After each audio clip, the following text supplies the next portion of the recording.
aqui hoje novamente reunidos para mais um Tecnologística Apresenta.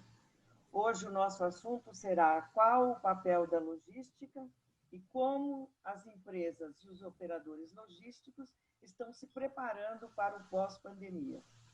Um assunto muito atual e um grupo de pessoas altamente qualificado que vai discutir esse assunto e que eu espero que transmita para vocês bastante conhecimento e atualidade. Vamos ter o Paulo Roberto Guedes como moderador e apresentador dessa nossa palestra. Paulo Roberto Guedes, que é um economista formado pela Universidade de Economia de Mogi das Cruzes, com pós-graduação na FGV, é professor de pós-graduação em logística em diversas universidades, foi diretor de inúmeras empresas do segmento e é membro do conselho de administração de algumas empresas, inclusive um enorme prazer por ser membro de conselho também da Tecnologística. Como palestrantes teremos o André Prado, André Alarcon de Almeida Prado, que esse eu vou precisar até ler, porque o currículo é um pouquinho grande, né, André? Mas o André é hoje CEO do Grupo BBM, é engenheiro civil, é mestre em engenharia de sistemas logísticos e doutor em transportes, ambos pela USP. É também graduado em Global Logistics and Supply Chain pelo MIT. André é membro de várias associações do setor e foi o técnico responsável pelos trabalhos desenvolvidos sobre custos e cadeias logísticas do PDLT, que é o Plano Diretor de Logística e Transporte de São Paulo, e do PELT, que é o Plano de Excelência em Logística e Cargas do Rio de Janeiro.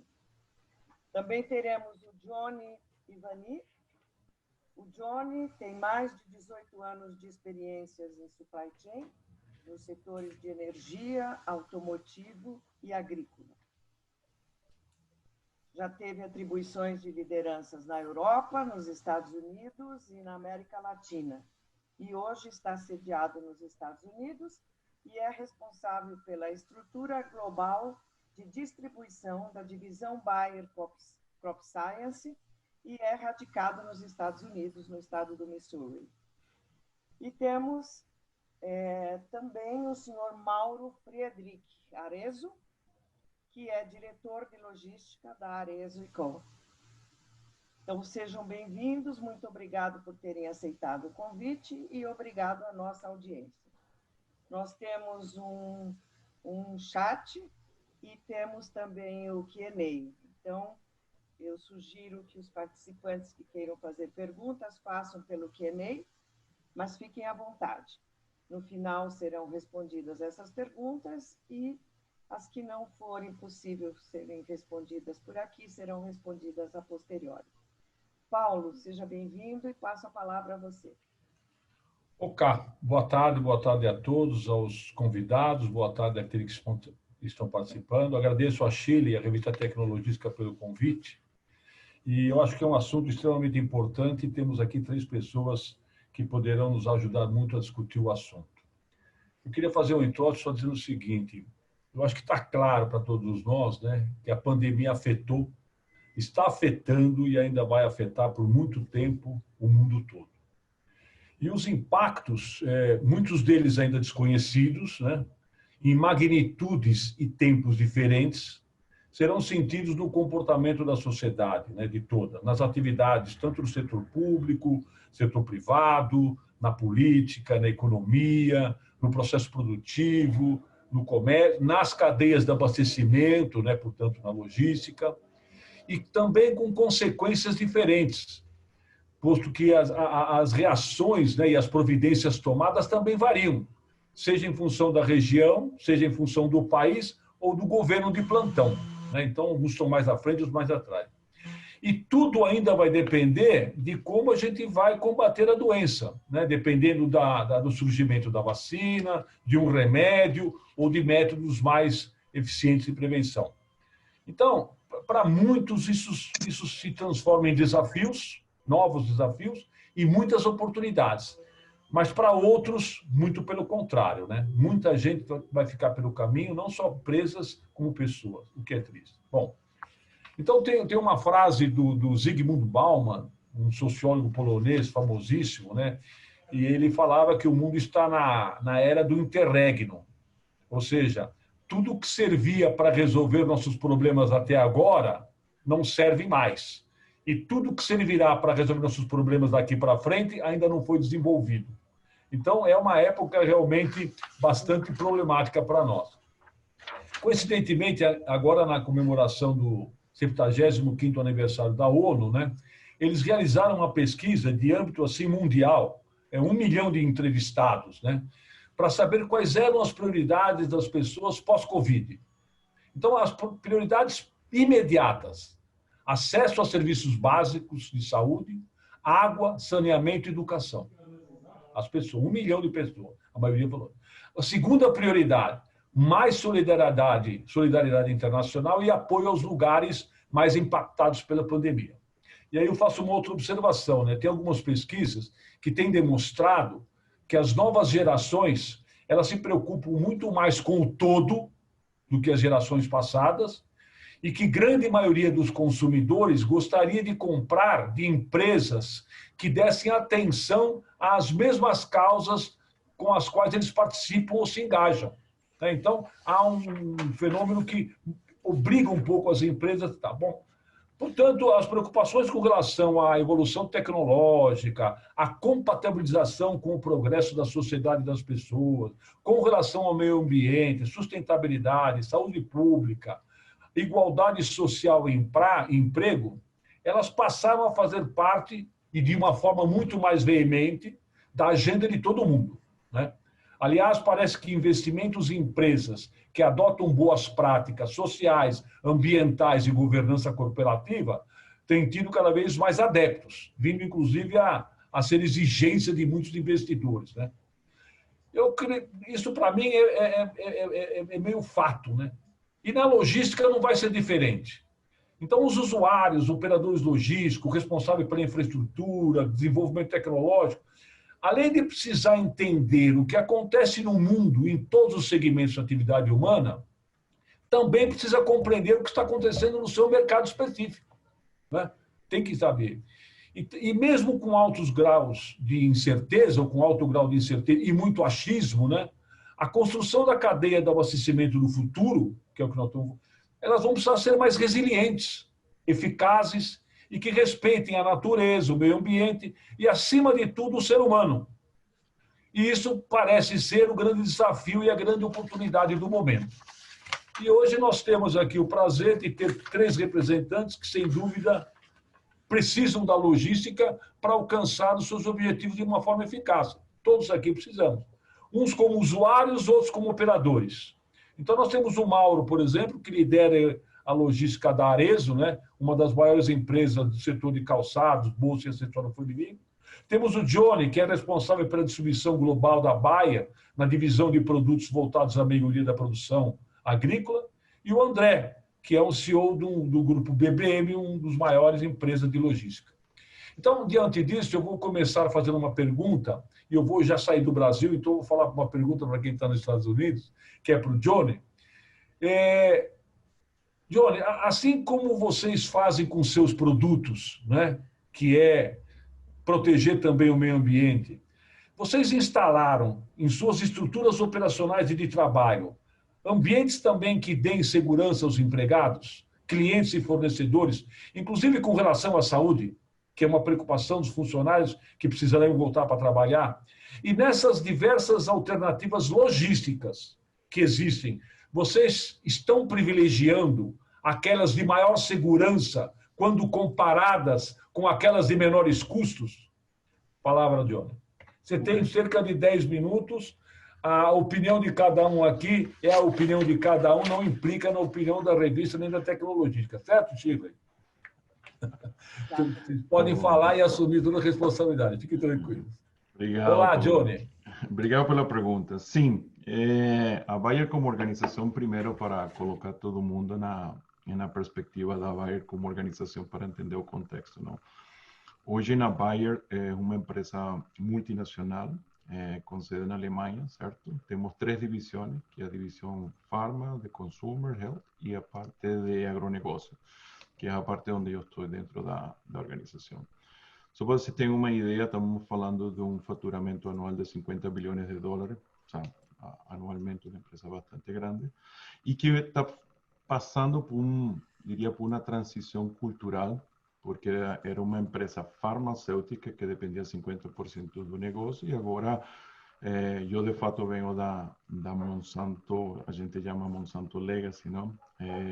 Comprou a divisão de agronegócio da Monsanto, e com isso agora só agronegócio na Bayer dentro da organização representa 50%. Então mudou um pouco a organização. Então tem um tema de organização, tem um tema de cultura, e junto com isso veio a pandemia. Nós estamos em um processo de transição cultural de 2 anos, criando uma nova cultura dentro da organização, que eu vejo com sucesso, desde o meu ponto de vista, de fato, como a gente, estamos falando de mais de 50 mil funcionários, como a gente transformou essa cultura é fantástico. E isso um ponto, aí vem um ponto como a Bayer cuida das pessoas, que eu pongo um pouco o ponto, Paulo. Hoje, acho que temos diversos, eu colocaria desde o ponto de vista de escritório, como a Bayer como organização está tratando o tema de saúde. E estamos, todo funcionário, eu diria que 80% do grupo Bayer mundialmente, estamos em casa, trabalhando em casa, e a empresa 100% suportando o trabalho em casa. Vamos a falar o que chamam home office, não? E desde o ponto de vista da organização, suporte 100% da organização. Então, vamos colocar como empresa. Já estamos começando a pensar em um sistema híbrido, que quais são as pessoas que necessariamente precisariam ir para nossos sites ou para dentro da nossa organização, no nosso escritório. E então, já que fica claro que talvez não vamos voltar 100% todo dia a nosso escritório. Acho que isso é alguma mudança também que a gente vai ver. Talvez o Mauro e o Prado, o André vão ver isso claramente, mas uma mudança cultural dentro do nosso funcionário. E até estamos falando, não, André, das gerações. Nós temos diversas gerações dentro da organização e isso também faz parte. Mudando para a parte logística, que é nossa operação, vamos imaginar lá, o André está lá no warehouse, e realmente a gente está tomando muito cuidado com isso. Sabe? Hasta contratamos uma empresa, várias consultorias, para que nos diesen uma direção de quais seriam as melhores práticas de trabalho dentro de um armazém, dentro de um mesmo motorista, quais seriam, e essas práticas estão sendo distribuídas de uma maneira global e regional. Então, a gente tomou cuidado dentro da organização, desde o ponto de vista como organização, de cuidar do funcionário, e quando vamos um pouco ao ponto de vista operacional, contratamos, como falei, uma consultoria que nos deu, como diria, o guia. Pessoal, se vamos a um warehouse, quais são os passos que devemos seguir como organização para a gente, de alguma maneira, conter a pandemia e não impactar nossos funcionários dentro da empresa ou dentro do armazém, que são dedicados a Bayer, ou armazém que são terceirizados, que a gente compartilha. Então, acho que a Bayer, sem lugar a dúvida, tomou cuidado. E aí vem o ponto de parceiro. Também vem como a gente também está tomando cuidado de trabalhar com as pessoas adequadas. Desde o ponto de vista logístico, existe um de nossos pilares dentro da área global de logística, é como maximizar a parceria com nossos operadores logísticos, porque ao final de contas, quando o André trabalha em conjunto com o Mauro, como chamam, win-to-win, ganhar-ganhar de ambas partes. Então, se a gente não está, como falam no Brasil, as mãos dadas, a gente não chega ao objetivo final. Então, a gente tem também está investindo muito em nossas parcerias com os operadores logísticos e começar a escolher quais são os operadores logísticos que vão a estar com a gente. A gente tem o que chamam uma visão de futuro de 2025. A gente estamos em 2020, mas a gente já tem uma visão de 2025 da organização. Muda um pouco com a pandemia, mas eu acho que a visão não muda. Talvez o como muda, e isso muda, eu acho que mudou para todo mundo, não só para a Bayer, mas a visão fica clara. Então, dando um contexto geral, Paula, para não me estender um pouco, a Bayer, como organização, cuidou muito bem, ou está cuidando muito bem, e acho que está começando a entender como vai ser esse novo modelo operacional pós-pandemia, porque também a gente não pode pensar que a pandemia vai durar pouco, e pós-pandemia, como a gente vai lidar com esse novo, a gente fala, nova maneira de trabalhar, que é o comum, vai ser uma maneira de trabalhar que não é como a gente vem trabalhando por muitas décadas. Então, acho É uma nova forma. Exatamente. Então, passo a palavra para você. Tudo bem. Ok, bom, eu vou agora fazer uma pergunta direto para o Mauro. O Mauro, a gente trabalha há muito tempo em tecnologia, então a gente sabe que o abastecimento de lojas, de varejo, né, sempre foi um problema razoável, para não dizer, a ser resolvido, notadamente nos grandes centros urbanos, né? A gente sabe quais são as restrições que são criadas ao longo do tempo e tal. Mas agora, além disso, né, parece que é um entendimento comum que o comportamento e as atitudes dos consumidores têm mudado muito. Você trabalha diretamente com os consumidores. Então, a pergunta que eu queria fazer para você é o seguinte: nós, para fazer o nosso planejamento, os operadores para poder atender a operação em si, vocês para atender o consumidor, de que consumidor nós estamos falando? De que mercado nós estamos falando? Que nova demanda é essa, né? E como construir uma logística capaz de atender de forma eficaz tudo isso? Que mercado, que demanda, que consumidor é esse que vocês estão vislumbrando, André, ou André Mauro? Perfeito. Boa tarde, Paulo. Boa tarde a todos. Obrigado, Tecnologística, pela oportunidade. Prazer estar com o Johnny e com o André também. Só contextualizando um pouquinho a Arezo&Co. A Arezo&Co, então, ela detém 7 marcas do país, né? Arezo, Schutz, Anacapri, Alexandre Birman, Almi, Fever e, recentemente, nós pegamos a licença de comercialização da Vans, né? Nisso a gente comenta, então, em algo em torno de 16 milhões de pares peça por ano. A pandemia, ela causou um avanço, na verdade, no nosso consumidor, né? O nosso consumidor, ele passou a ser um expert, né, em entregas, em prazos, em análise de qualidade e de fornecimento. Nós já vínhamos, né, de maneira geral no Brasil, desenvolvendo, né, o grande xodó do momento, que é a omnicanalidade, no qual já era um anseio do consumidor ter uma ótima experiência de compra em qualquer canal que pudesse encontrar um produto ou uma marca da qual ele tivesse desejo, né? Quando a gente fala de venda física em loja, né,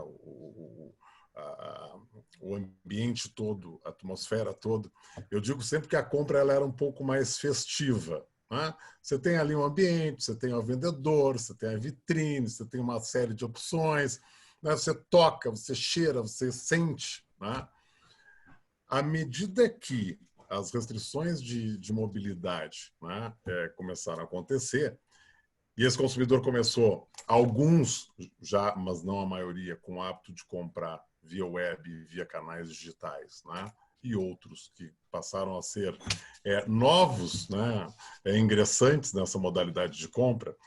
Esse consumidor fez algumas compras, né, e começou a perceber que precisava ter um pouco mais de atenção em outras variáveis daquela compra, que ele até então não se preocupava, né? Se não servir, onde eu troco, como é que é a troca, como é que é a devolução, quanto tempo eu levo para receber, como é que funciona a entrega, endereço comercial, endereço residencial. E a partir dessa experiência, na qual eu tenho certeza que alguns até dos que estejam nos ouvindo tenham conhecidos que a tenham tido, né, no sentido de, puxa, eu preciso verificar mais, né? Eu preciso pegar mais informação do produto, eu preciso sentir mais informação do tempo que vão me entregar, eu preciso entender como funciona um processo de troca, eu preciso saber em quanto tempo, se eu devolver o produto e não quiser uma troca, eu terei o meu dinheiro de volta, e assim por diante. Então, nós estamos diante de um cenário no qual o consumidor, ele também, com todas essas análises, passou a ter uma capacidade, né, de definição de valor mais própria, né? O que até então era no mundo fashion, no mundo da moda, é muito comum, né? Que, na verdade, o preço ele é não secundário, mas ele faz parte de todo aquele encantamento, não é, que um produto de moda traz ao consumidor. Ele começa a ter também um olhar de tecnicidade pelo consumidor, não é? O que então aí começa a fazer uma certa diferença. Então, primeiro bloco, falando um pouco aí desse novo consumidor, né? Falando de como se preparar para atender, né, esse consumidor. Então, é muito importante, né, justamente o desenvolvimento do que as empresas vêm fazendo em relação à omnicanalidade. Você precisa dar todas as alternativas possíveis, com a melhor experiência de compra possível em todas as variáveis que infringem, né, um fluxo de mercadoria e uma experiência de compra, para encantar aquele consumidor em todos os canais no qual você está ofertando seu produto. E aí nós começamos a ter um grande desafio, né? Porque no momento em que nós começamos a dar uma capacidade de julgamento do consumidor, se é melhor ele comprar por delivery from store, shipment from store, direto do site do próprio detentor da marca, né? Eu digo isso porque a nossa rede de franqueados participa, não é? Dos processos de entrega pela loja, coleta pela loja, assim por diante, não é? Ou preferir na loja, porque talvez o processo de devolução seja mais simples. Você não pode criar uma competição entre canais. Você precisa ter uma eficiência entre todos aqueles canais, de maneira que, efetivamente, a experiência de compra do cliente seja única, boa, satisfatória e que ele não pense nisso, ele compre, né? Claro. E realmente, quando a gente vai então agora um pouco para o terceiro bloco, né, entendendo como a logística atende isso, né, é que se torna um grande desafio, né, em termos de como você atende de maneira mais homogênea, né, toda essa multicanalidade, até a gente pode chamar assim, né? No qual, então, imagina, vamos voltar um pouco aí, o cliente ele pode comprar direto do site da Arezzo, ele compra do nosso site, nós vamos expedir, nós temos uma operação própria, nós temos 5 CDs no Brasil, 3 no Espírito Santo, 2 no Sul, mas toda a nossa mercadoria para os clientes sai do Espírito Santo, né? Então, ele compra do nosso site e nós vamos ter lá, né, os nossos transportadores que ele vai eleger, né, dentro do site, dentro de uma modalidade de expresso ou de normal, para receber o seu pedido. Mas imagina que ele optou em receber por uma loja, que ele seja um cliente, por exemplo, do Recife, tá? No Recife eu talvez tenha uma oportunidade de buscar amanhã, porque essa loja é próxima, né? E pegar este meu produto amanhã, né? Então, para que todo esse processo, né, numa escolha, né, dele pegar o produto amanhã, você tem toda, né, uma necessidade de controle de estoque, de garantia daquela oferta assertiva do franqueado para o cliente lá comprar o produto. Se for, né, uma entrega pela loja, que a loja, né, realmente disponibilize um bom transportador para levar a mercadoria para ele em curto prazo de tempo. Então, resumindo e finalizando, o grande desafio é como fazer esse encantamento do cliente, coordenar todos os intervenientes que tem nesses processos de compra de omnicanalidade e multicanalidade, né? E garantir, né, um suporte perfeito ao cliente, né, em caso de qualquer tipo de descontentamento, seja por qualidade do produto, seja por efetivamente, caso de moda, né, o produto não ser exatamente aquilo na foto do que ele imaginava, se realmente então foi uma compra virtual, né, na loja isso é um pouco mais simples, e como que é o processo de devolução e de troca dele. Eu acho que, de maneira geral, aí, só a gente pensando na quantidade de variáveis que é preciso gestionar numa situação dessas, né? É um desafio para todos nós. Exato. Eu só queria fazer uma complementação na pergunta em função do que você falou. A gente sabe que a TI, a tecnologia de informação, ela se evoluiu demais, né? Então, eu até digo sempre o seguinte, que comprar via internet até não é difícil, né? Os sistemas para fazer você comprar via e-commerce é fácil. Você vê que para atender tudo isso, a logística ainda é um grande gargalo para você, André? Na verdade, aí eu te diria que é 50%, 50%. Né? Hoje não existe mais logística sem tecnologia. Né? Então, vamos já partir do pressuposto que ter um desenvolvimento, uma plataforma, uma robustez tecnológica é condição sine qua non para poder operar logisticamente bem. Né? Só que, lógico, né, a tecnologia, a gente sabe que existem tecnologias que funcionam melhor e algumas que não funcionam tão bem. Né? Então, um bom aparato tecnológico é vital, né, para esse mercado e para esse momento atual.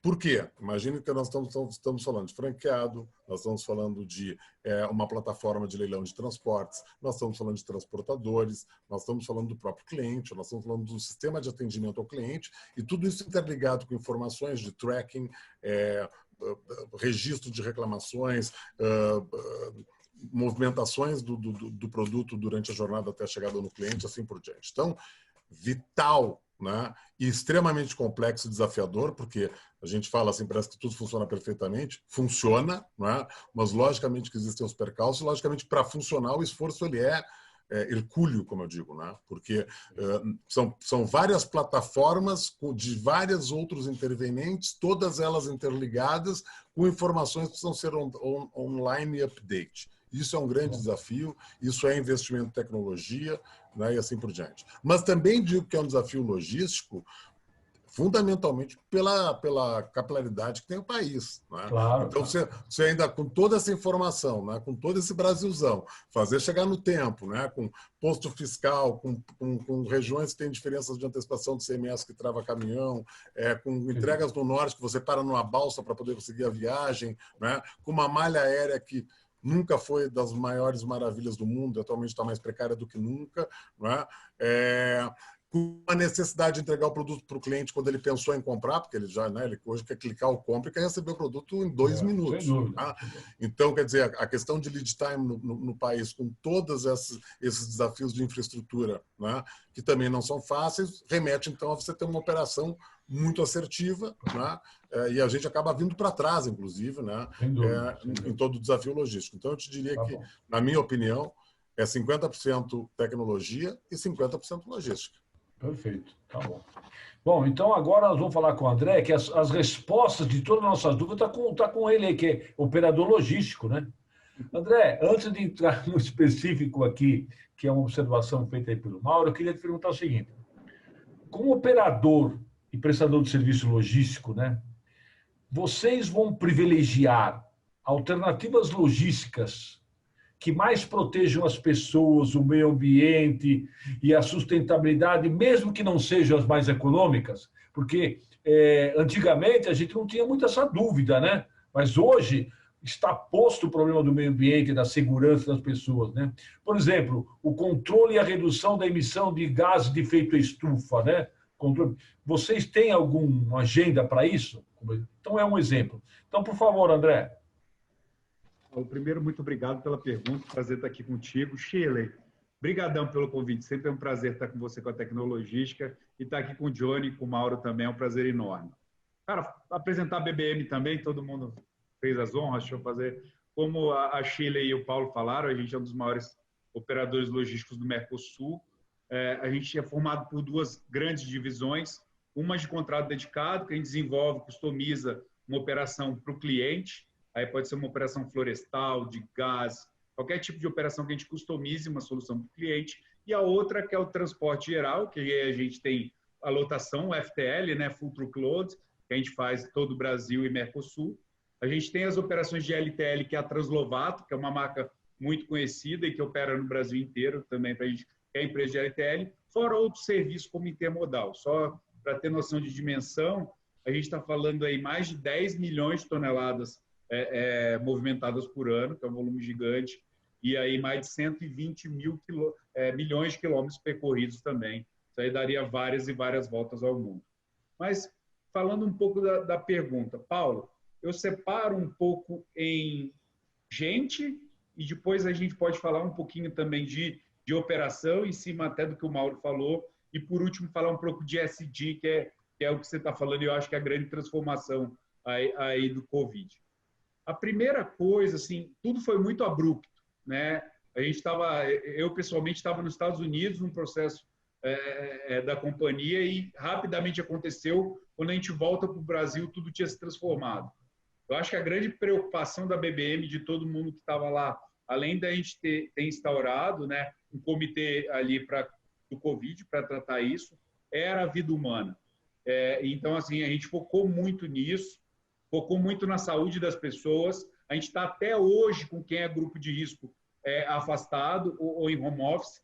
No nosso caso, diferente um pouco do Johnny, a gente tem muita operação, né? Então, as pessoas precisam estar na rua. O motorista não consegue dirigir o caminhão de casa ainda, né? A gente sabe que um dia ele vai conseguir, mas ele ainda não consegue fazer isso. Então, assim, a gente precisa do recurso humano para operar, fisicamente falando, mas a gente sempre priorizou as pessoas. E graças a Deus, estou até batendo a madeira aqui, nossos resultados são excelentes. Uma empresa com 5 mil funcionários, a gente praticamente não teve assim, casos relevantes, o que a gente tratou da melhor forma possível e foram pouquíssimos. Então, esse é o foco e eu acho que daqui para frente a gente tem uma preocupação ainda maior com isso, né? As pessoas estão no momento ainda de transição, de entender qual o impacto dessa pandemia. Algumas pessoas ficam mais tensas, outras podem ficar um pouquinho mais preocupadas e depressivas. A gente precisa entender cada uma pessoa e o comportamento dela num momento como esse. Então, o nosso foco é na pessoa, nosso foco são nas pessoas e não é fácil, porque a gente tem que entender a individualidade e tratar isso de cada uma forma, mas acho que a gente tem conseguido fazer isso e aí é uma grande preocupação. O segundo ponto, falando em solução, que é o que você começou, primeiro, assim, o nosso conceito como BBM já é muito diferente, porque a gente saiu da solução para a construção de uma companhia. Então, a gente é a primeira empresa do Brasil que a gente pode chamar de end-to-end. O que é isso? Desde a matéria-prima até o cliente final, a gente atende toda a cadeia logística. A gente sabe que isso vai se integrar, né? O Johnny comanda uma operação gigante. Ele sabe o que eu estou falando. Se você não começar a conectar os pontos, falar inbound com outbound, você nunca vai conseguir otimizar uma malha muito grande. E a nossa concepção é isso, otimizar a cadeia como um todo. E aí eu acho muito legal o que o Mauro falou, porque é a nossa concepção também. A gente tem uma proposta omnichannel, que assim, a gente não sabe qual canal a Arezzo vai vender. A gente tem que estar disponível para atender ele, né? Se ele vai converter de loja física para a pessoa física direto do site, isso não cabe a nós como operador. Cabe a mim atender ele da melhor forma possível. E é nisso que a gente está trabalhando. E é assim que a gente trabalha. Então, a gente está criando. Já existe a nossa malha end-to-end. Por exemplo, agora eu estou em Goiânia, a gente comprou uma empresa do Centro-Oeste para aumentar a nossa malha. A gente está fazendo movimentos para a nossa área ser cada vez mais robusta para gerar a melhor solução completa. E na questão do omnichannel é isso. Vamos chegar na pessoa física, vamos atender todos os canais e conseguir completar essa logística. Agora, pulando um pouquinho para ESG. Você foi cirúrgico, Paulo, no seu resumo no começo. É assim, hoje, e até vou tentar resumir um pouco do que você falou no propósito, que é uma palavra meio batida, mas é super importante. As pessoas buscam um propósito, né? Então, assim, não é o que você falou, linkar a marca ao que o consumidor quer fazer. Então, eu acho que esse propósito é super importante e eu acho que, como operador, o que a gente pode fazer é investir em ESG, né? Para quem não sabe, é falar de ambiental, social também e de compliance. Então, assim, a gente trabalha em governança, a gente trabalha muito forte isso, é uma preocupação da companhia. O que a gente tem feito de efetivamente para não ficar só discutindo parte muito filosófica e entrar no prático? Hoje a gente tem uma plataforma digital sendo desenvolvida, estamos investindo muito em otimização, que é uma coisa que eu tenho histórico também nisso, que a gente está investindo em otimização porque a gente sabe que a melhor solução possível é, à medida que eu uso a matemática, a otimização para rodar o mínimo possível, e eu, como transportador, não tenho que pensar em rodar mais. Eu tenho que pensar em levar mais carga rodando menos. Esse é o objetivo, né? Eu acho que o problema do Brasil, e aí o Johnny falaria muito melhor que eu, é que todo mundo focou em sempre fazer a mesma coisa. A gente tenta sempre fazer diferente. Será que não tem uma solução diferenciada para fazer aquilo? Será que eu não posso otimizar mais as rotas? Será que eu não posso juntar um inbound com outbound e fazer um veículo só em vez de fazer os dois? Então, é nessa fase que a gente está muito do ESG, e a gente sabe que à medida que eu diminuir o quilômetro percorrido, eu vou afetar diretamente o consumo de carbono. E é isso que a gente quer fazer. Então, a gente tem atuado muito forte nisso, no projeto. Social, por exemplo, a gente tem várias ações sociais, tem cidades que 60% da arrecadação da cidade é BBM. Eu tenho que saber que, indiretamente, eu tenho um compromisso com aquela cidade, né? De alguma forma, eu tenho um compromisso com aquelas pessoas que estavam lá. E até durante a pandemia foi uma grande preocupação nossa, não parar, né? A gente foi falar com o prefeito, foi falar com as pessoas, precisamos trabalhar. Vamos dar as condições de segurança, vamos parar, senão a cidade para e a economia também para. Então, obviamente, dentro dos padrões de segurança, a gente conseguir fazer isso da melhor forma possível e, obviamente, respeitando o ambiente e outras coisas. Eu vou me parar por aqui por causa do tempo, mas, de uma forma geral, acho que a minha visão é essa, Paulo. Tá bom, perfeito, parabéns, perfeito, aos três, né, parabéns. Eu gostaria de pedir aos participantes aqui do seminário que quiserem fazer as perguntas, é só entrar aí no nosso site de perguntas, né, colocar as perguntas que a gente vai separando, né. Algumas já chegaram, mas eu gostaria de depois juntar para fazer. Então, eu vou fazer mais uma pergunta que serve para os três, né, é a mesma pergunta para os três. Diante do que nós estamos conversando aqui, e até considerando a possibilidade de uma segunda onda, né, porque a gente está vendo isso na Europa e assim por diante, ou até como muitos dizem que é possível a gente ter surtos pandêmicos mais frequentes, né, porque o que se faz com o mundo, com o meio ambiente, é alguma coisa a ser discutida, né? Como é que a gente pode aumentar a resiliência das nossas empresas, né? Nossas empresas têm que suportar isso, porque não dá para você passar em todo ano numa crise como essa e ficar incólume, né? É difícil, né? Como aumentar nossa força, né? E envolver principalmente todos os stakeholders. Por quê? Porque a gente não faz as coisas sozinho. Nós precisamos que o fornecedor esteja junto, que o cliente participe, que o nosso acionista compreenda, que o nosso funcionário colabore, né? Você tem todo um conjunto, né? Como é que vocês fazem para criar uma empresa desse tipo, convergente, entendeu? Onde todos os stakeholders concordem, abram mão até de algum benefício, de algum lucro, de alguma coisa, porque sabem que estão vendo mais à frente, ou seja, sabem que estão vendo a sobrevivência da empresa, que em determinados momentos é o que mais importa, né? Então, a pergunta serve para os três, e eu vou começar então lá pelo Johnny, que está nos Estados Unidos, e o horário lá já é outro, né? Fala, Johnny. Boa pergunta. Acho que tem três elementos quando falamos de resiliência. Primeiro, ser mais ágil. A gente tem que, o Mauro comentou, agilidade de ter mesmo ser uma empresa buyer ou mesmo Arezzo, a gente tem a flexibilidade em função do cliente. Acho que no passado a gente pensava mais como empresa e menos como cliente. A Arezzo é assim, a buyer é assim, então, bom, o cliente se adapta ao que a empresa oferece. Hoje mudou. O produto, a competitividade é gigante. Então, mesmo não sendo uma empresa de punta de tecnologia, de crop science, nós temos competidores muito fortes. Então, a experiência muda e a experiência a gente tem que se adaptar facilmente. Então, acho que o primeiro ponto é a agilidade. A gente tem que ser mais ágil e esse é um dos primeiros, vamos falar, princípios de nossos valores dentro da nova organização, agilidade.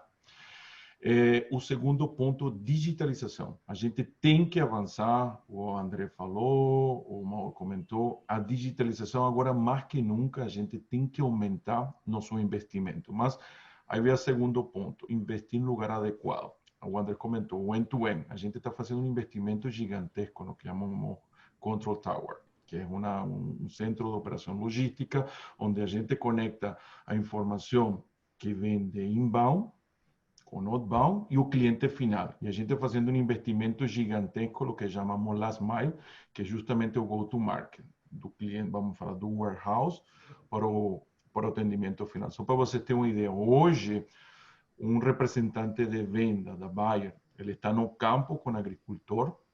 No Brasil, isso acontece, ele tem como ver, tipo Amazon, onde está o produto, o posicionamento do produto. O produto está em real time, estamos falando, o produto está no armazém, ele está em percurso ou está para chegar ao cliente. Insisto, a gente por segurança não pode dar o real time visibility, mas a gente tem essa informação. Então, acho que mudou muito, insisto, a parte de digitalização, a gente está fazendo um investimento gigantesco e agora temos, a gente teve o que chamamos um town hall, uma reunião global da organização e a gente tem uma nova linha que é acelerar a transformação. Isso vai em linha com esto. Se a gente não é ágil, se a gente não investe em transformação, em digitalização, a gente vai perder e não é sustentável no tempo. Então, a gente tem que mudar. E o terceiro elemento, acredito não, que foi o que você perguntou, André, é sustentabilidade. Nós sim acreditamos, nós temos um target dentro da organização, em 2030, zero carbon neutral. A gente tem um target específico por ano, especificamente em distribuição, de 1,2% a 2% por ano. E aí trabalhamos juntos com parceiros logísticos para justamente sustentar ou equilibrar. Então, insisto, são três elementos que eu vejo nessa parte de resiliência, como a organização está vendo, é agilidade. E vai um tema, quando falamos de agilidade, algo que Mauro comentou, que é Tailor Solution. Como a gente está mais perto do consumidor e a gente não tem um canal, a gente tem que maximizar. Hoje em dia, nós tecnicamente temos três canais, que é o agricultor, temos o distribuidor e temos a cooperativa.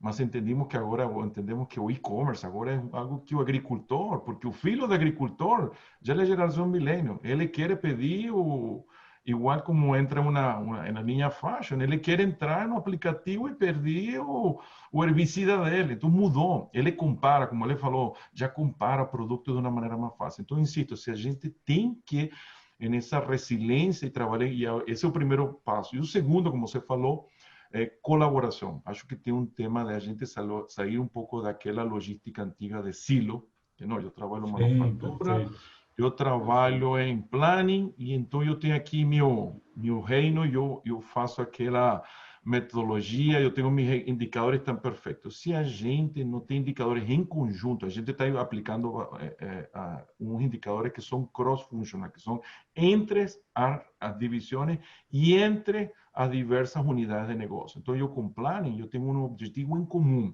Então, começamos a criar um pouco mais esse efeito de colaboração. E tem um último elemento para fechar, é a cultura dentro do funcionário. Mudar o que chama mindset.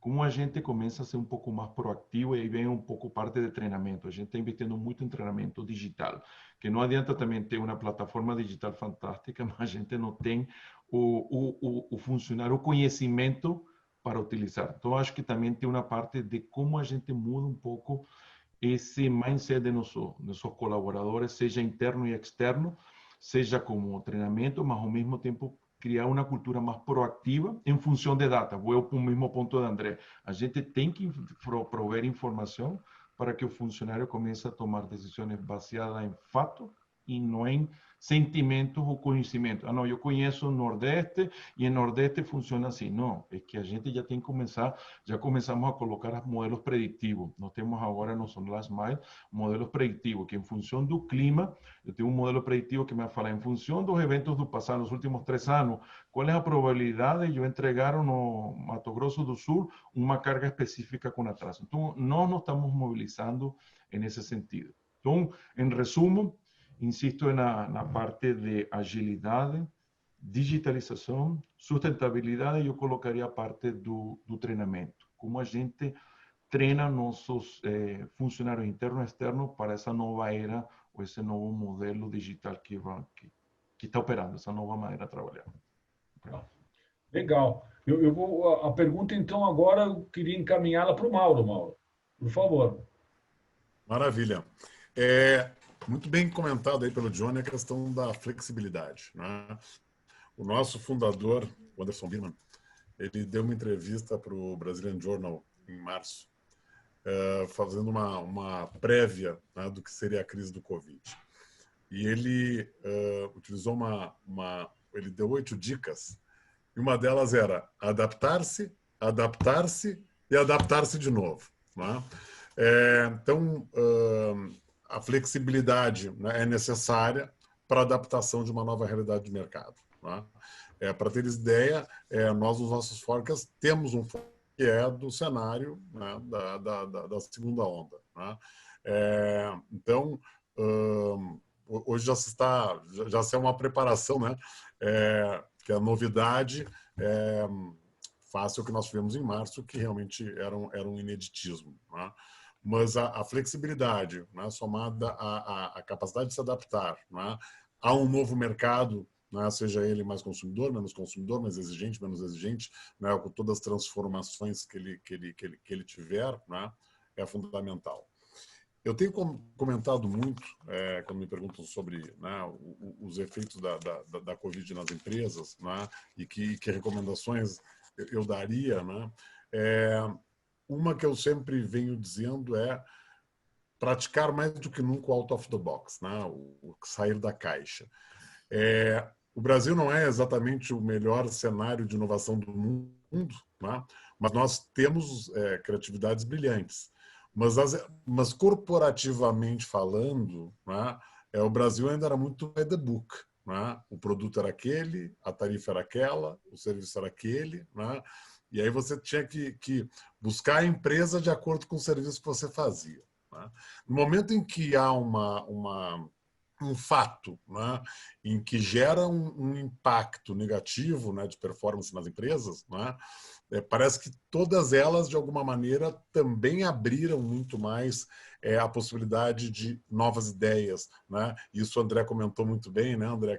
Sempre buscando novas soluções, né? E é exatamente isso, né? Então, não pode existir paradigma, não tem paradigma. Né? Se você trabalhar em paradigma, essa resiliência não vai existir. Né? Então, conseguimos ser resilientes, né? Colocando novas propostas, fazendo novos produtos, fazendo novos formatos de venda, enfim, né? Criando coisas novas. Né? E um ponto muito importante também que o Johnny comentou, e eu endosso totalmente, que é a questão com as pessoas. Né? Então ele falou um pouco de cultura, e cultura hoje é um tema extremamente crescente, né, dentro das organizações, até porque as organizações hoje elas são um cluster da vida das pessoas, né, e as empresas perceberam isso. Né?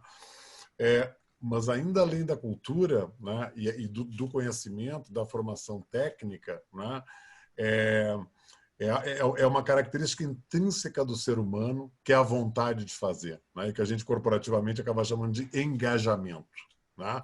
Então, como engajar as pessoas, né, a também ser, porque né, que formam aquela resiliência das empresas. Né? Então, imagine todos os impactos que as pessoas tiveram, né, com home offices, né, e com jornadas incessantes de trabalho, com cortes salariais, etc. e tal, e tendo que estar ali, né, motivada, feliz, alegre, sorridente e gostando do que está fazendo. Né? Então, o trabalho de engajamento, o trabalho de criar uma cultura, né, de serventia com felicidade, como eu digo, né, dentro da empresa é fundamental. Né? E um outro ponto, né, que aí quando tu falaste muito bem, Paulo Roberto, sobre os stakeholders, né, dentro desse processo de resiliência, né, a comunicação transparente de tudo que está acontecendo, né, com a empresa, né, e a quem ela implica é fundamental. Para teres uma ideia, durante a pandemia nós lançamos um programa que era o Call com os franqueados, no qual o nosso CEO Alexandre Birman, né, protagonizava esses calls, e onde eles tinham alguns cunhos, né, não só informativos da Arezzo, mas informativos, né, como é que funciona a lei, né, com relação à jornada de trabalho. Quais são os melhores benchmarks de segurança sanitária? Né?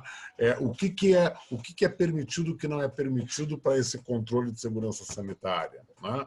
Então, aspectos sociais, jurídicos, de moda. Né? E dentro do período de 15 de março a final de maio, né, isso continuou, mas só para ter ideia, neste período nós tivemos 18 calls com franqueados. Né? Então, permanecer uma sinergia absoluta e muito transparente, né, franqueados, com fornecedores, com colaboradores. Então, nós tínhamos uma pauta semanal também na companhia, né? Na qual também o nosso senhor Alexandre Birman, né, comentava, olha, na semana aconteceu isso, estamos assim. Porque se nós pensarmos bem, né, hoje nós, pela força avassaladora de informações, de novos processos, de adaptações que as empresas fizeram, nós estamos formados com MBA e doutorados em Covid neste momento. Né? Ainda não sabemos como seremos na segunda onda, mas até aqui, quem saiu bem, né? Pós-doutorado. Né? Mas, dentro desse contexto, né? Tornar tudo muito claro, transparente, que próximas etapas, né? não era algo claro. As empresas estavam em diagnóstico. Durante 20 dias, as empresas ficaram, primeiro, né, para todo ser humano e para toda a corporação, né, houve um processo de... Puxa, mas está acontecendo mesmo? Feito isso, né, de reação, e aí sim, né, que começa a aderir bem à tua pergunta, né? Quer dizer, como é que se torna resiliente? Bem, então, vamos lá, né? É o que tem para hoje, o que nós podemos fazer para o nosso negócio, né, perpetuar-se diante desse cenário, né? Então, o diagnóstico é esse, nós temos essa situação, vamos começar a criar alternativas, né? E aí, mais um elemento então, que eu entendo que seja muito importante, né, o planejamento rápido, né, e eficaz diante de cenários externos. Né?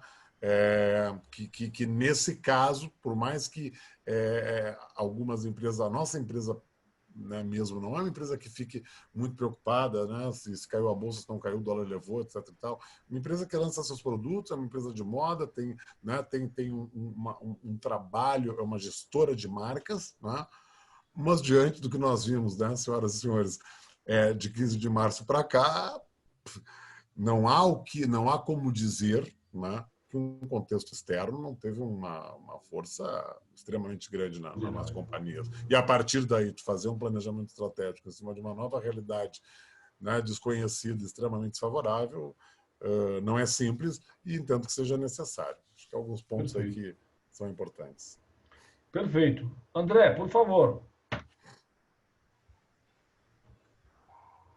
Cara, assim, o Johnny e o Mauro foram tão brilhantes e completos aí que agora, para mim, sobrou aqui. Eu vou dar até outro enfoque para conseguir falar um pouquinho também. Na sua pergunta original, Paulo, eu acho que assim, o supply chain, a resiliência do supply chain das empresas foi testada. Principalmente das indústrias que sentiram muito o mercado de rua, né? Com certeza o Mauro bastante, né? Porque tem os shoppings, lojas, então assim, como a gente também, a nossa empresa Lovato, ela é uma empresa que o foco de distribuição delas são essas lojas, são shoppings. Então assim, no determinado momento da pandemia, o impacto era mais de 50% em relação ao negócio. Então essas empresas foram testadas claramente. E eu, como eterno otimista que eu sou, e graças a Deus o otimismo leva a gente onde é que a gente quer, porque se você não for otimista, você não consegue chegar em bons lugares, né? Se for sempre pessimista, você só vai para baixo, né? Então, eu acho que o otimismo associado a um realismo leva a gente para longe. Assim, eu não tenho dúvida que a BBM sai bem melhor do Covid do que ela entrou. Mas isso a gente dentro da empresa não tem nenhuma dúvida, né? Vou até linkar com a pergunta do Paulo Nazari ali, porque ele fez no chat e tem muito a ver da questão de recuperação. Já vou fazer junto assim. O que a gente buscou? Aquele conceito omnichannel para nós como operador não era tão latente. Era para o Mauro, não era para nós. Rapidamente a gente conseguiu absorver que o cliente precisava. Então a gente falou, cara, é hora de abrir e gerar a melhor solução para ele, seja qual for. E aí rapidamente mudamos o nosso negócio, mudamos o nosso enfoque para se adaptar ao que a indústria precisava. Porque ela precisa vender. E venderam, né? O Johnny antes estava falando em off ali com a gente, ele falou, grandes empresas internacionais tiveram que montar sua parte de venda direta num piscar de olhos, porque a empresa precisa sobreviver, né? Então, o home office ficou sendo discutido, né, anos e anos, e todo mundo implementou ele em 20 dias, né? Tá meio batido isso, mas foi realidade. Chegou na empresa, vamos ver quem tem computador, quem não tem, quem tem internet em casa, quem não tem. Tivemos que começar a olhar isso, senão a empresa parava, né? Então, na verdade, a resiliência foi testada. E eu acho que as empresas que são vitoriosas nisso, elas vão sair melhores do que elas entraram, né? No nosso caso ali, só completando a pergunta do Paulo, eu às vezes fico um pouco limitado por ser empresa de capital aberto pela CVM, né? Mas de uma forma geral, quando sair o resultado nosso do terceiro trimestre, vai ficar claro para todo mundo, né? A gente se desenvolveu muito rápido. Por quê? Concorrentes nossos deram um passo para trás e falaram, cara, eu não vou operar, eu não vou perder dinheiro, eu não vou fazer, fecharam rota, fecharam unidade. Quando isso acontece, o mercado se adapta, né? Tanto o Johnny como o Mauro não pode deixar de vender, que o operador quer trabalhar ou não, ele vai fazer acontecer. E eu acho que nesse interim, a BBM ganhou bastante espaço, porque a regra interna, no primeiro dia eu falei, não importa o que aconteça, obviamente a gente tem que ter uma contenção de custo.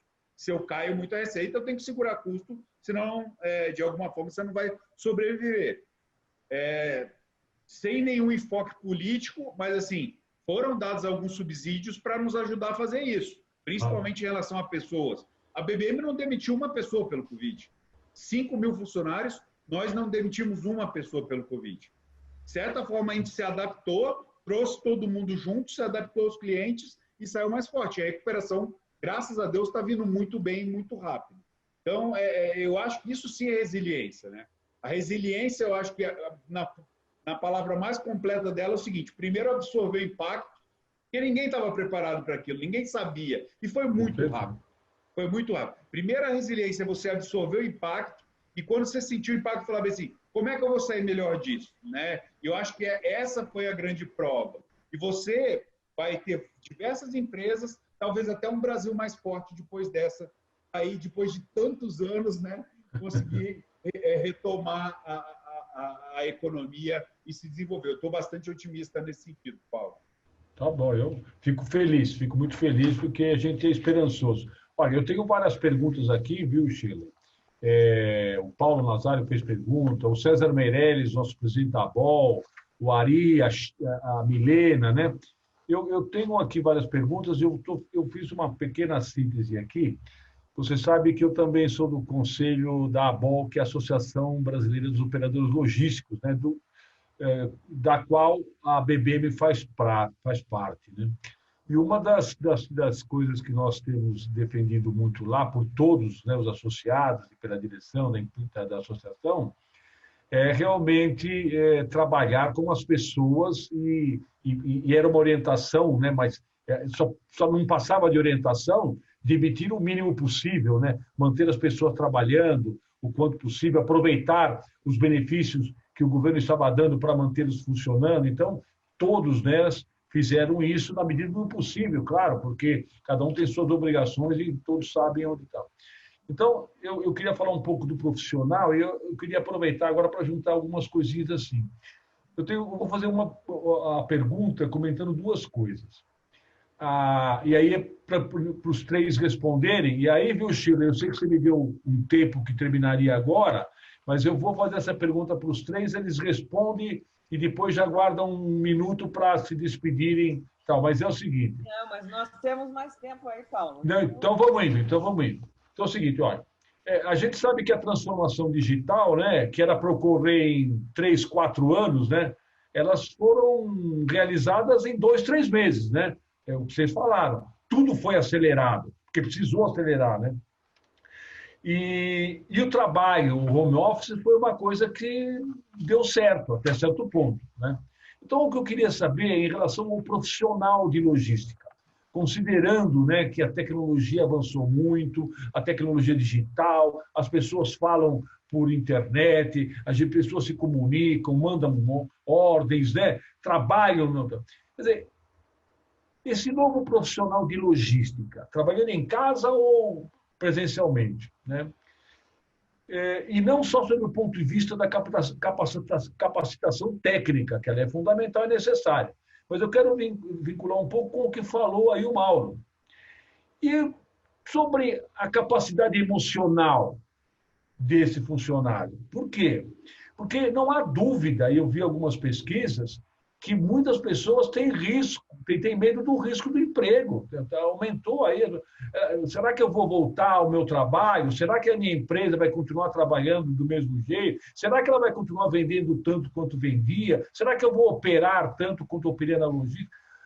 Como é que a gente trata, né? Como é que a gente melhora a capacitação técnica do profissional de logística, mas também emocional? Eu vou começar invertendo, eu vou começar pelo Mauro, porque ele falou desse assunto e algumas pessoas comentaram aqui. Mauro, por favor. Perfeito, Paulo. Nós, na verdade, precisamos também aqui segmentar um pouco a questão do profissional de logística. Né? Claro. A logística, eu sempre digo também que, se nós falarmos há 20 anos atrás, quando eu falava que eu trabalhava com logística, o pessoal diz, mas tu dirige caminhão? Né? Então, para o Brasil, né, é uma área nova. Né? Nós, nos últimos 10 anos, né, a logística ela teve um crescimento de importância nas organizações, sobrenatural, poucas disciplinas, né, dentro das empresas tiveram tanto avanço em tão curto espaço de tempo quanto a logística, né, na última década. E já, né, não tão recentemente, também, mas dessa década para cá também, né, onde, inclusive, né, é muito comum nos conselhos de administração das empresas, né, terem pessoas especializadas em logística. Né. Com a pandemia, né, nós tivemos uma exponencialidade impressionante, né, de logística, porque, na verdade, os negócios, né, tornaram-se logística. Né? A base dos negócios, né, para atenderem os seus clientes de empresas de produtos, né, passou a ser logística. Dito isso, né, o número de áreas, né, de temas de expertises, né, que é necessário para uma equipe logística hoje é das mais diversas. Né? Para teres uma ideia, né, nós, quando deu a pandemia, nós tínhamos 500 mil pares de calçados em trânsito e 2 dias depois fecharam as lojas. Eu criei um contact call dentro do departamento de logística, uma pessoa de saque dentro do departamento de logística. Mas por que não foi o saque? Porque quem entende a linguagem de estoque, de espaço, de como entregar, é o cara de logística. Né? Então, estou usando aqui um exemplo bem interessante, porque, né, o que call center tem a ver com logística? Olha, senhores, passamos a ter. Né? Então, há uma série de atividades, né, que são perfeitamente, né, execuíveis sob o aspecto do home office. Né? E essa tecnologia toda, tu bem falaste em transformação digital, né, que também proporciona uma capacidade, né, de interatividade e de condução e de gestão muito boa. Né? Mas quando a gente fala em operação, né, não existe home office. Né? Exceto uma empresa que efetivamente, né, aqui não existe, né, que seja ligar um botão e tudo seja automatizado, só que na logística ainda, né, mais importante é o homenzinho que liga e desliga o botão e controla do que a própria máquina. Né? Não tem chance. Né? Tanto que o André, o Johnny devem ter passado a mesma problemática. Quer dizer, enquanto as pessoas iam fazendo suas malinhas para irem buscando seus notebooks para irem fazer home office em casa, nós vínhamos buscando informação de onde não existia, todos vocês passaram por isso, porque concomitantemente quem trabalhava com operação tinha que criar um ambiente e um protocolo de segurança sanitária. Mas o que é o protocolo de sanitária para o Covid-19, senhores? Né? Por quê? Porque as pessoas da operação precisavam ficar incólumes a essa pandemia. Então, o primeiro princípio naquela questão, quer dizer, a coisa mais importante era um protocolo de segurança sanitária, né? Quase que viramos, então, expertises em saúde, né? Então, veja como a gente vai permeando, né, as situações. E aí, indo, né, de encontrar a operação, né, nós não fechamos operações, a BBM não fechou as operações, né, nós não fechamos um minuto as operações da Arezenco durante a pandemia. 0. Né? E tem, né, as atividades, digamos assim, né, de recebimento, conferência, armazenagem, pique, expedição. Meus amigos, né, as pessoas estão ali. Né? E isso não é possível, né, na minha opinião, fazer em home office. Né? Então, e aí, se a gente for um pouco mais sobre o aspecto de gestão, tu me perguntares, Mauro, dá para fazer uma gestão de home office, de logística? Paulo, dá. Né? Eu tive que coordenar toda essa mudança. A Arezzo, ela fez nós fizemos uma mudança de negócio na logística, né, enorme, num período de 3 meses, né, e eu fiquei em home office. Né. Eu já voltei a viajar no final de maio, né, mas é temporal. Home office para a gestão de uma logística que tem operação é temporal. Ela não é duradoura. Né? Não há como fazer uma gestão de uma operação se você não está nela. Né? E aí a gente vem para, né,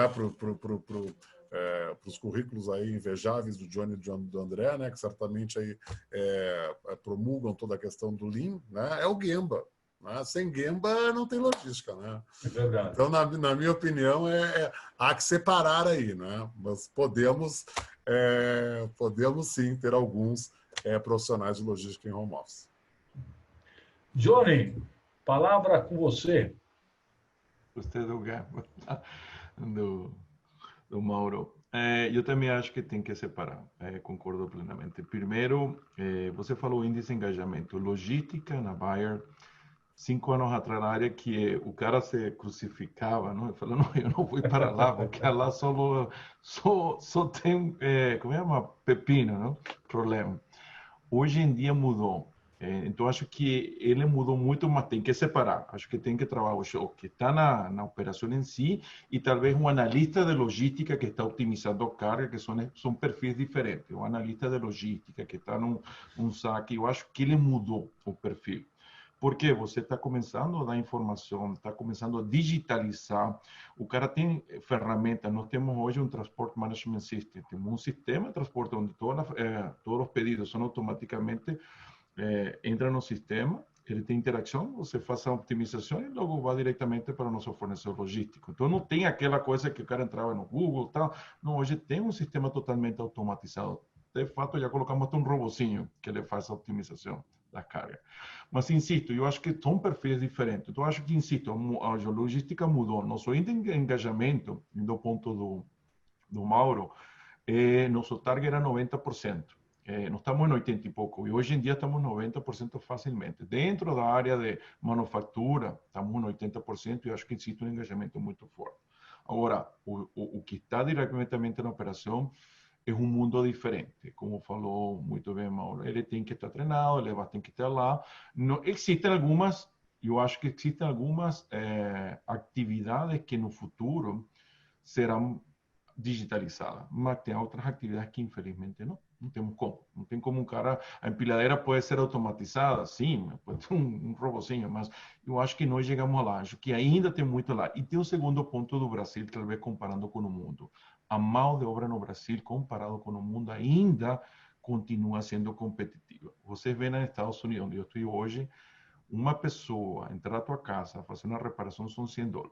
No Brasil é totalmente diferente, a gente é igual na Europa. Então, acho que são perfis diferentes também, aí vai um pouco o mundo inteiro, que a gente se tem que preparar para essa globalização. Como vai ser? Talvez vai ser um pouco diferente entre regiões e entre países. Então, só para fechar o contexto, concordo plenamente com o Mauro, talvez o único ponto que eu agregaria, essa globalização talvez difere entre países e regiões, porque é diferente. Ok. André, por favor. Não vai reclamar que eles já falaram tudo, que sobrou pouco para você. Você tem muito ainda para agregar. Vai, filho. Pode deixar. Vou focar um pouco na transformação digital. Assim, eu de verdade não acredito em transformação digital por transformar. Sem um propósito, sem uma história, sem um planejamento estratégico muito claro do que você quer fazer. Até acho que algumas empresas abriram a porta para discutir isso, mas não acho que elas se transformaram durante o Covid, a não ser se elas tivessem feito isso previamente de uma forma muito clara e dentro de parâmetros já definidos. Porque não é. Você se adapta, mas você não se transforma digitalmente se você não souber onde você quer chegar, né? E eu acho difícil alguém ter feito complexos planejamentos estratégicos durante o Covid, porque todo mundo estava preocupado mesmo em apagar incêndio. No nosso caso era diferente, porque assim, há 2 anos a gente começou sim um processo de transformação digital. Há 1 ano a gente fez uma parceria com a TOTVS, a gente é sócio num projeto que a gente está desenvolvendo a maior plataforma digital da América Latina. Isso a gente já estava fazendo, né? De certa forma, embora não estivesse pronta, ela já nos ajudou porque a gente tinha uma cultura de digitalização dentro da companhia, né? As pessoas discutiam digital, as pessoas falavam nisso, mas não quer dizer também que a gente não teve os problemas do dia a dia da internet não pegar bem, porque está todo mundo trabalhando conectado e tentando fazer reunião digital, coisa que a gente não vivia antes, e as próprias provedoras de internet não estavam prontas para todo mundo usando ao mesmo tempo e tiveram que se adaptar, né? Foi um processo ali de todo mundo tentando sobreviver, se comunicar e falar. Por outro lado também, Paulo, eu acredito muito na interação humana. Assim, eu acho que se a gente for pegar na história, todo movimento é cíclico. Às vezes, se você tende para um lado, a geração depois ela muda totalmente.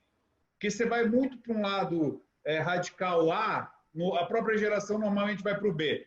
E sempre o sistema tenta se equilibrar, né? E a radicalidade faz com que isso vá indo para um lado ou para o outro até que aconteça. Isso socialmente, se a gente for pesquisar, todas as civilizações elas caminharam nesse sentido. Então, é natural. Quando você tem uma coisa muito disruptiva que para o mundo, ela já vai para o oposto, ela vai para o limite. Vamos agora digitalizar tudo vai. Só que, na minha visão, é que não vai permanecer assim muito tempo, né? A gente esquece um pouco que a interação humana faz o ser humano ser muito melhor do que ele é, né? 2 pessoas trabalhando junto, interagindo juntos, é muito mais do que 2 vezes melhor do que uma pessoa. Que a interação dessas pessoas busca, obviamente, de uma forma positiva e saudável, e com mecanismos para isso, criam com que essas pessoas produzam muito mais do que elas de forma individual. E essa, sim, é a minha grande preocupação, né? O olhar do colega de trabalho ali, a satisfação dele, o toque no cafezinho, aquela ideia que o outro tem. Eu acho que a interação humana é fundamental. E a gente não pode perder. É óbvio que a gente tenta algumas coisas. A gente fez um trabalho de UX, né, para desenvolver um sistema. A gente teve que fazer digital. Então, o cara escrevia, ele dava opinião digital, a gente tenta. Mas eu acho que a gente vai buscar novamente essa interação humana. Eu acho que faz falta a unidade das pessoas, a motivação que um gera no outro, né? Você falou um pouquinho disso, né? O impacto nas pessoas do Covid é muito forte. Alguns mais, outros menos, mas ele é muito forte, né? Tem gente que está sentindo ainda e que sente, a gente precisa respeitar, né? A gente não está dentro da casa da pessoa, a gente não sabe quão forte é aquilo, a gente não sabe o impacto familiar da doença nele, então a gente precisa respeitar todo mundo. Mas, assim, logo a gente esteja totalmente safe aí, eu acho que a bandeirinha que vai ver assim, vamos interagir, gente, vamos estar junto, vamos falar, vamos dar ideia, a gente precisa, o ser humano precisa disso, sabe? Eu fico feliz com essa observação final, né? O seminário a apresentação de vocês é excelente, né? Mas essa observação bem objetiva, né? De que nós não temos empresa sem pessoas e que elas precisam interagir de uma forma ou de outra e de preferência próximas, né? Que é o que você falou, é o cafezinho e a conversa e tal, né? Então, a gente espera que no futuro vai ter uma coisa meio híbrida, né? Mas não se pode perder o vínculo pessoal, sem dúvida, né? Eu acho que vocês todos colocaram isso. Shirley, Eu só vou dar mais um minutinho para cada um, tudo bem? Só para eles colocarem, se posicionarem, despedirem, né? Então, um minuto para cada um. Pela ordem aqui, já da última. Mauro, um minutinho para você fazer as vezes aí da sua despedida, vai. E agradecemos muito a presença de você, por favor. Muito bem. Tu sabes que eu sou um defensor de trabalhar com alegria. Né? Eu sempre Opa, digo para isso minha é equipe ótimo. que não há coisa melhor que trabalhar com alegria. Né? Perfeito. E quero agradecer aqui Paulo, Shirley e ao André e ao Johnny, que para mim foi um chá da tarde. Né? Que privilégio, que alegria, que legal, né? Essa conversa, essa troca de experiências e esse aprendizado mútuo, né? Entre essa troca de informações. Só tenho a agradecer aí a Tecnologística e muito obrigado aí pela oportunidade e parabéns aí a todos aí pelas ótimas ideias, né? E pelas as ótimas discussões aí que a gente gerou. André, você sempre foi o último na maioria das vezes, você agora já é o segundo. Obrigado, Paulo. Primeiro, agradecer a Tecnologística Chile, tantos anos com vocês. Obrigado, Chile. Sempre bom estar aqui, sempre bom estar interagindo com a Tecnologística. Paulo, assim, te dá os parabéns, cara. Você pesquisou, você mandou um roteiro para nós, você não chegou aqui para fazer o evento, né? Você se preparou, como sempre, e é muito bom ver isso, cara. Um prazer enorme. Pô, o Johnny e o Mauro, cara, que prazer estar com vocês. Aprendi bastante aqui. Espero que eu consiga usar também um pouco disso. Retroalimentou muita coisa. Obrigado. Eu acho que eu aprendi muito mais do que contribuir aqui. Foi um prazer enorme.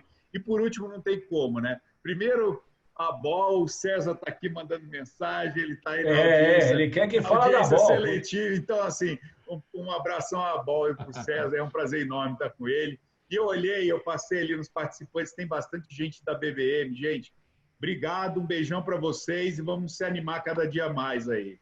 Ok. Johnny, por último, mas não o último. É isso aí. Obrigado, Shirley. A Tecnologística é muito boa. Realmente a oportunidade, quando você pode entrar em contato comigo, valeu muito.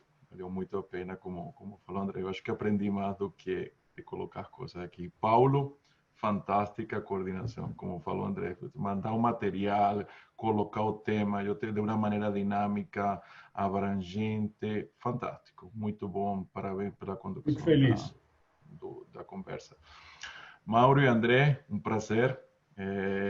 Fantástico o meu posicionamento. E outra coisa que queria compartilhar com todos. Incrível que vimos que eu estou aqui nos Estados Unidos, estou em estrutura global, os desafios são os mesmos.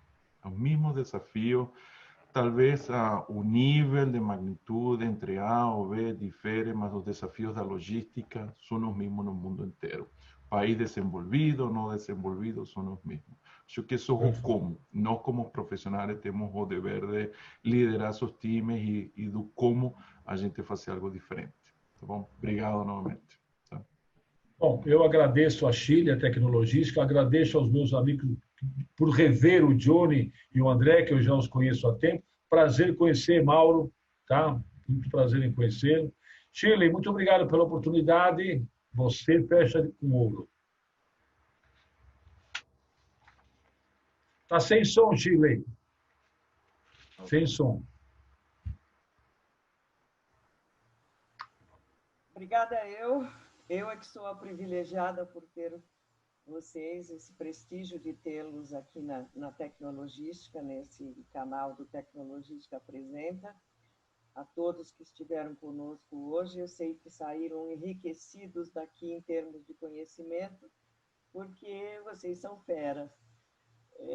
Foi excelente a participação de todos. Temos algumas perguntas não respondidas. O César Meirelles gostaria de saber do Johnny e do Mauro, como é que eles estão vendo os operadores logísticos hoje? Não foi perguntado isso, né, Paulo? Mas ele vai ficar me cobrando depois essa resposta. Não, a gente manda a pergunta para eles. É que eu tenho um tempo, eu posso fazer a pergunta já, para os três responderem, não tem problema nenhum. Ou a gente manda essa pergunta. Claro, claro, acho que sim. O Mauro, para eles responderem, senão o César vai ficar muito triste. E a todos o nosso agradecimento, prazer, Mauro, não te conhecia pessoalmente, mas estamos aqui felizes por você ter aceitado o convite. Johnny, prazer em revê-lo. Há um certo tempo que a gente não se via. André, como sempre, disponível para a Tecnologística. É um prazer muito grande ter todos vocês. É uma alegria, é um trabalho que me deixa cada dia mais feliz. Espero continuar com essas apresentações, e essas apresentações estão dentro do nosso principal motivo, que é transmitir conhecimento. Eu tenho certeza que hoje a transmissão de conhecimento foi muito boa para todos que tiveram essa hora e pouco de tempo para se dedicar a nos ouvir. Muito obrigado e espero revê-los em breve.